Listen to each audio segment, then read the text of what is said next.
তুমি নষ্ট হয়ে গেলে পৃথিবীর কিচ্ছু হবে না, তুমি বাদ হয়ে গেল।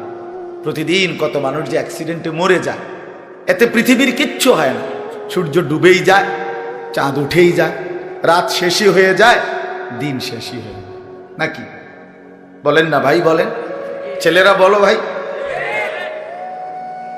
কিচ্ছু হয় না, কিচ্ছু হয় না। কারো জন্য পৃথিবী থামে না, কারো জন্য। রাসূলুল্লাহ সাল্লাল্লাহু আলাইহি ওয়াসাল্লাম স্পষ্ট হাদিসে আছে, নবীজির একজন ছেলে ইন্তেকাল করছিল, তখন সূর্যগ্রহণ লাগছিল। তখন আরবের কুসংস্কার ছিল, বিশিষ্ট কারো মৃত্যুতে এরকম সূর্যগ্রহণ চন্দ্রগ্রহণ লাগে। নবী সাল্লাল্লাহু আলাইহি ওয়াসাল্লাম বলছেন, না না না না না, ইন্নাশ শামসা